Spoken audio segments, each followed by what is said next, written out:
टी20 इतिहास में अभी तक करके किसी ने भी इतना बड़ा स्कोर नहीं बनाया है जितना इस बड़ा स्कोर सनराइजर्स हैदराबाद ने आरसीबी के खिलाफ खड़ा कर दिया है। आईपीएल इतिहास की मैं बात नहीं कर रहा हूँ, पूरे वर्ल्ड की बात कर रहा हूँ। अभी तक करके किसी ने भी इतना बड़ा स्कोर 287 रन नहीं बनाए हैं दोस्तों। रिकॉर्ड की झड़ी लगा दी सनराइजर्स हैदराबाद के बल्लेबाजों ने। वहीं अगर हम बात करते हैं आरसीबी के बल्लेबाज, तो आरसीबी के बल्लेबाजों ने भी कोई कसर ना छोड़ी। 262 रन आरसीबी के बल्लेबाजों ने भी मार दिए। अगर दिनेश कार्तिक का साथ मिला होता किसी को, या विराट कोहली का और फाफ डु प्लेसिस का, इन तीनों खिलाड़ियों का साथ अगर किसी को मिला होता तो ये 287 रन का जो स्कोर था इसको बड़ी ही आसानी के साथ में आरसीबी पार कर लेती, आरसीबी उस लक्ष्य तक पहुंच जाती। लेकिन कुछ बल्लेबाजों ने धोखा दिया और कम स्ट्राइक रेट के साथ में उन्होंने बल्लेबाजी की, जिसकी वजह से आरसीबी को एक और हार झेलनी पड़ रही है दोस्तों। अगर हम आरसीबी के बॉलरों की बात करते हैं तो उनके बॉलर तो इतने ख़राब हैं, इतने पिटे हैं कि उनके नाम रिकॉर्ड की झड़ियाँ लग चुकी है। वो स्पार्टा पिच है जिसके ऊपर पैट कमिंस ने 3 विकेट चटकाए 46 रन दे करके। उस पिच के ऊपर आरसीबी चिन्नास्वामी स्टेडियम के अंदर जो होम ग्राउंड आरसीबी का है, कोई भी बॉलर अच्छी तरीके से गेंदबाजी नहीं कर पाया। और अगर हम बात करते हैं दोस्तों रनों की, तो रन तो खैर काफ़ी बरसे हैं, सभी लोग जानते हैं। लेकिन जब रन बन रहे थे हैदराबाद की तरफ से तो एक खिलाड़ी बेचैन नज़र आ रहा था।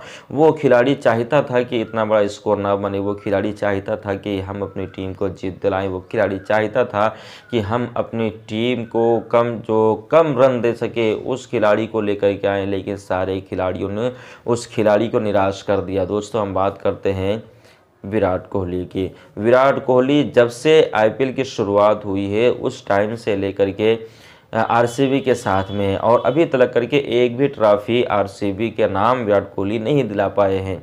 लेकिन आज के मैच में विराट कोहली बेचैन नज़र आए, उनका चैन बेचैनी में बदला हुआ था।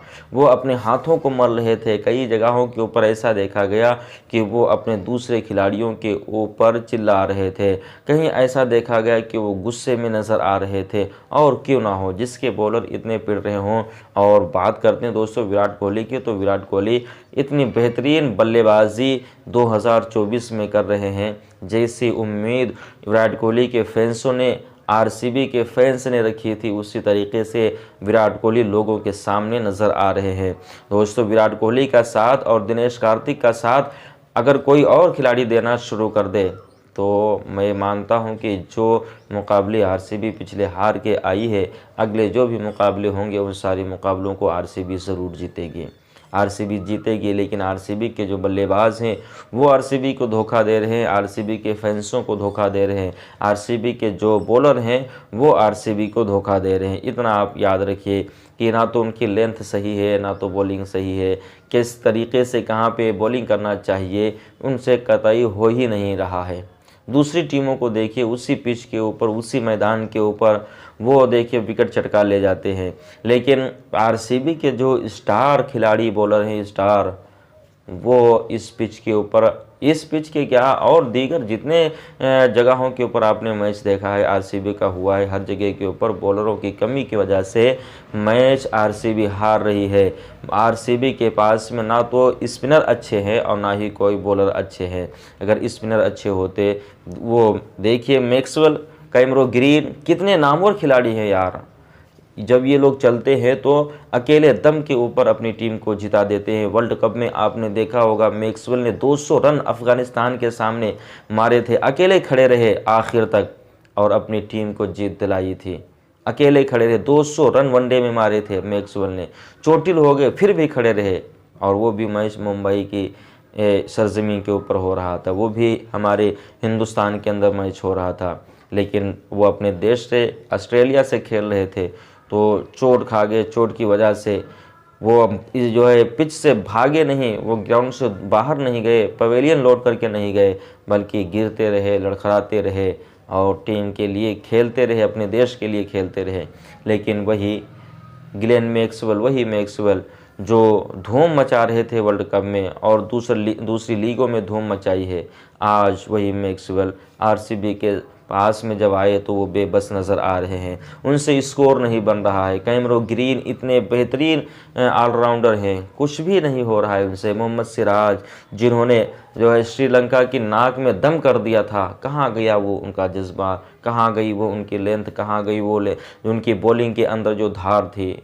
ये सारी चीज़ों को आरसीबी के बॉलरों को, आरसीबी के ऑलराउंडरों को समझना होगा, उन्हें परखना होगा कहाँ हमसे गलती हो रही है। सिर्फ विराट कोहली की वजह से आप मैच नहीं जीत सकते। फिर भी वो बंदा कितना जो है दिल का पुख्ता है, उसका दिल कितना पक्का है कि वो फिर भी खड़ा रहता है, अपनी टीम के साथ खड़ा रहता है, अपने खिलाड़ियों के साथ खड़ा रहता है, अपने दोस्तों के साथ में। लेकिन उसका साथ देने के लिए दूसरा कोई खिलाड़ी सामने उसके नहीं आ रहा है, उसके कंधे से कंधे मिला करके नहीं चल रहा है।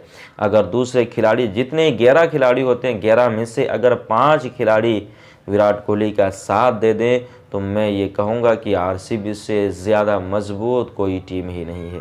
दोस्तों, आपके हिसाब से आरसीबी को मैच किसने हराया, किसकी वजह से हारी है? वैसे आरसीबी के जितने भी फ़ैन हैं सारे आरसीबी के साथ अब भी हैं। तो आप किसके साथ में, किसका आप सपोर्ट करते हैं ये ज़रूर बताइएगा। कहाँ से मुझे आप देख रहे हैं ये बताइए। वीडियो को लाइक नहीं किया है तो लाइक ज़रूर कर दें। चैनल को सब्सक्राइब नहीं किया है तो सब्सक्राइब कर लें, बेल आइकन को ऑन कर लें ताकि हर वीडियो आपके पास में पहुंचे सबसे पहले। मिलते हैं दोस्तों अगले वीडियो में, तब तक के लिए खुदा हाफिज़।